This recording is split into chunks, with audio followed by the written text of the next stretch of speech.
अंबेडकर नगर के पास मुठभेड़ में 3 बदमाश घायल, 6 आरोपी गिरफ्तार। दिल्ली में अपराध पर नकेल कसते हुए पुलिस की AATS टीम ने एक बड़ी कार्रवाई को अंजाम दिया है। अंबेडकर नगर इलाके के पास हुई मुठभेड़ में कुख्यात कच्छा बनियान गैंग के 3 सदस्यों को गोली लगने के बाद गिरफ्तार किया गया, जबकि 3 अन्य आरोपियों को भी मौके से हिरासत में ले लिया गया। इस कार्रवाई के बाद राजधानी में सक्रिय इस गैंग के नेटवर्क को बड़ा झटका लगा है। पुलिस के अनुसार मुठभेड़ के दौरान बदमाशों और पुलिस के बीच फायरिंग हुई, जिसमें 3 आरोपियों के पैर में गोली लगी। घायल आरोपियों की पहचान निर्मल परडी उर्फ निखिल, अंबर उर्फ डेविन और सम्राट उर्फ समर उर्फ काला के रूप में हुई है। तीनों को तुरंत इलाज के लिए एम्स ट्रॉमा सेंटर में भर्ती कराया गया, जहां उनकी हालत फिलहाल स्थिर बताई जा रही है। इसके अलावा पुलिस ने मौके से 3 अन्य आरोपियों काकेश उर्फ काके, कृष्णदेव और शिवजीत उर्फ जीत को भी हिरासत में लिया है। सभी आरोपी मध्य प्रदेश के रहने वाले बताए जा रहे हैं और लंबे समय से दिल्ली NCR में सक्रिय थे। जांच में सामने आया है कि इसी गैंग ने हाल ही में मालवीय नगर इलाके में एक परिवार को बंधक बनाकर लूटपाट की थी। इस वारदात का CCTV फुटेज भी सामने आया था, जिसमें आरोपी घर में घुसकर परिवार को डराते और लूटपाट करते नजर आए थे।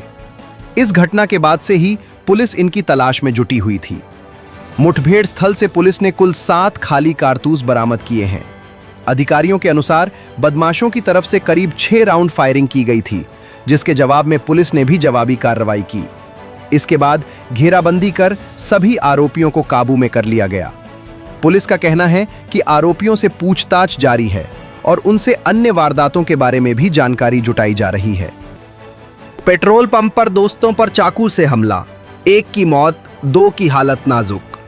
दक्षिण दिल्ली के लाडो सराय इलाके में देर रात एक दिल दहला देने वाली घटना सामने आई, जहां पेट्रोल पंप पर बाइक में पेट्रोल भरवाने आए 3 दोस्तों पर 10 से 15 हमलावरों ने अचानक चाकुओं से ताबड़तोड़ हमला कर दिया। इस खूनी हमले में 24 वर्षीय अली अमन की मौके पर ही मौत हो गई, जबकि उसके 2 दोस्त गंभीर रूप से घायल हैं और अस्पताल में जिंदगी की जंग लड़ रहे हैं। घटना के बाद इलाके में दहशत का माहौल है और पुलिस मामले की जांच में जुट गई है। मेरा नाम मीनू है और ये मेरा बच्चा है अली अमन, जिसे रात के वक्त यहाँ पे बड़ी ही बेरहमी से मार दिया गया है। इस पेट्रोल पंप पे इतने खुले में, जहाँ पे हर वक्त हर इंसान होता है, लेकिन किसी ने ये नहीं कहा कि हाँ उन लोगों को पकड़ा जाए, कुछ किया जाए। कभी भी कुछ भी हो सकता है किसी के साथ भी। मैं यही कहना चाहूँगी लोगों से कि वो हिम्मत दिखाएं और ऐसे लोगों के खिलाफ खड़े हों जो कल को किसी के साथ और कुछ ना कर सके। देखो, मैं कुछ नहीं कह सकती, मेरा बच्चा चला गया। मुझे बस उम्मीद है मेरे देश के कानून से और उन लोगों से जिन्होंने मुझे आश्वासन दिया है कि वो इंसाफ करेंगे, और मुझे इंसाफ चाहिए। और उन लोगों को कड़ी से कड़ी सजा, क्या ऐसी सजा हो कि वो दोबारा ऐसे उनके आने वाली पीढ़ी तक भी ऐसी हरकत ना करने की सोचे कभी भी। अली क्या करता था? कितने भाई? अली एक ऑटो ड्राइवर था, मेट्रो पे ऑटो चलाया करता था। उसकी 2 बहनें और एक अकेला भाई था। वो इकलौता था। 24 साल का था। अभी कुछ ही दिनों में अभी उसकी बहन की शादी की बात भी, और शादी होने वाली थी बच्चे की, उसकी बहन की। लेकिन इन्होंने क्या किया, जिन्होंने मारा है उनका कोई ईमान धर्म नहीं है। मैं तो ये कहती हूँ उनके साथ वो हो जो कभी किसी के साथ आज तक नहीं हुआ। अली के साथ कितने लोग थे? 3 लोग थे अली के साथ। क्या नाम था उनका? एक सुफियान था, एक ऋतिक था। ऋतिक इस वक्त क्रिटिकल कंडीशन में है, सुफियान की भी हालत ठीक नहीं है। मैन टारगेट मेरे बच्चे को बनाया इन लोगों ने। आपसी रंजिश कुछ था क्या? आपसी रंजिश कुछ नहीं था, बस आपस में एक गली में ही रहते थे। ये लोग ये चाहते थे कि उनके गुट को ज्वाइन कर ले, उनके साथ निकम्मों की तरह आवारागर्दी करे, चोरी डाका, किसी को छुरी मारना, यही उनका काम है। मेरा बच्चा सबसे दूर रहता था, वो नहीं चाहता था। उसको बस ये था कि मैं अपनी बहनों के साथ रहूं, अपने घर में रहूं, सेफ रहूं। फिर भी उसके पीछे सब पड़े रहते थे, हमेशा ही कुछ ना कुछ करके उसको इस तरीके से करते थे कि वो परेशान हो जाता था मेरा बच्चा हमेशा से। इतना सीधा बच्चा, हमेशा चाहे मेट्रो पे चले जाओ, सबसे पूछ लो, हर कोई उसकी तारीफ करता था मेरे बच्चे की। मैं ये नहीं कहूंगी, मैंने अपनी आंखों से नहीं देखा, लेकिन जिसने भी उसके साथ ये किया है, मैं इस देसी कानून से कहूंगी कि मेरे बच्चे को इंसाफ दिला दो, इंसाफ दिला दो बस, और कुछ मत करो। पुलिस आला अधिकारी से मुलाकात हुई है, बातचीत हुई है, उन्होंने क्या बोला? उन्होंने सबने बस कहा है और वो एक्शन लेंगे और मुझे उम्मीद है उन लोगों से वो जरूर इस चीज के पीछे करेंगे, वो कार्रवाई बहुत जल्दी करेंगे, वो मुझे उम्मीद है उन लोगों से। रात को कितने बजे घर से निकला था अली? रात को निकला था मेरे ख्याल में, यहाँ पे जब वो आया था पेट्रोल डलवाने अपने दोस्तों के साथ, के दोस्तों की किसी की बाइक होगी पेट्रोल डलवाना होगा तो ही आया था। और किसने उसको खबर दी और किसने क्या किया, ये उन लड़कों जब वो हिरासत में आएंगे तभी उनसे पता चलेगा। कितने लड़के थे मारने वाले? 12-15 लोग थे वो लोग। अच्छा, 12-15 लोग। जो अली को कहाँ चोट लगे हैं? उसके पूरे जिस्म पे चाकू से छलनी किया गया था। एक लड़के ने उसे पीछे से मारा, जैसा कि हमने यहाँ सीसीटीवी में दिखाया गया था हमें, और एक लड़के ने उसे आगे से मारा। ऐसी जगह मारा है कि उसकी बचने की कोई उम्मीद ही नहीं थी, पूरी छलनी कर दी है। पेट्रोल पंप मेन रोड पे है और इतना बड़ा घटना होना, क्या मानती हैं आप? एक बहुत दुख की बात है, जो आज की जनता इस तरीके से अगर रहेगी तो अपनी सेफ्टी भी नहीं कर सकती। हम अगर किसी को मारता देखते हैं या किसी के साथ कुछ होता देखते हैं तो हम चुपचाप खड़े होकर निकल जाते हैं, चले जाते हैं, हम नहीं बोलते बीच में कि हमारे सर पे आ जाएगा। लेकिन कुछ ऐसे भी लोग हैं जो हिम्मत दिखाते हैं, और मैं चाहती हूँ कि ऐसे सारे लोग बने जो हिम्मत दिखाए और ऐसे क्राइम होने से बचाए। क्या होता, कोई कोशिश करता तो किसी माँ का लाल बच जाता ना, वो 2 बहनों का इकलौता भाई था, वो बच जाता ना।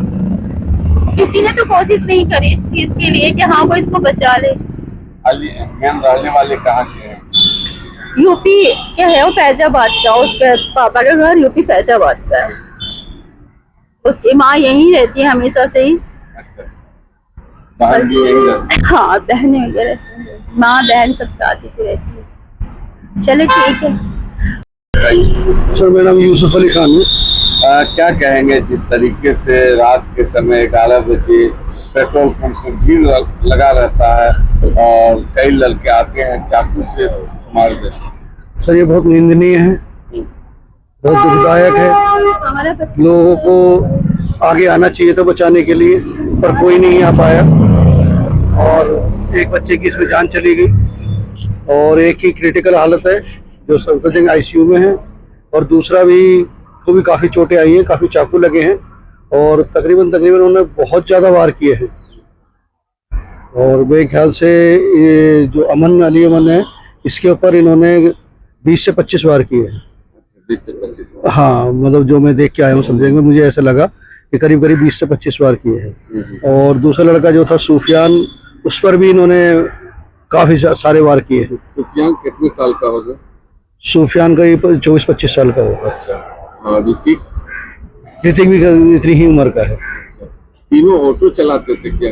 हाँ, तीनों ऑटो चलाते थे। अच्छा, हाँ। और ये जो लड़के हैं, ये लोग इसका कुछ काम नहीं, इनका एक ही काम है। तो ये जो आप लोगों को कब पता चला? ये सर हमें पता लगा है कोई 12 बजे के आसपास। अच्छा, क्या पता चला?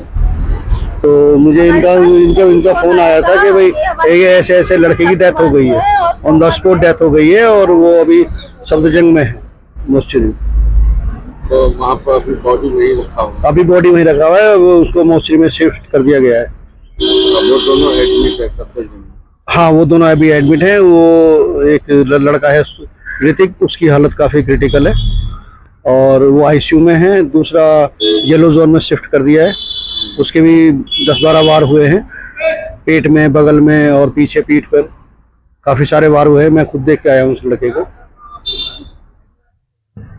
कृष्णा नगर में भाजपा की जीत का जश्न, कार्यकर्ताओं में दिखा उत्साह। दिल्ली के कृष्णा नगर क्षेत्र में भारतीय जनता पार्टी की विभिन्न राज्यों में मिली चुनावी सफलता का जश्न बड़े ही उत्साह और उमंग के साथ मनाया गया।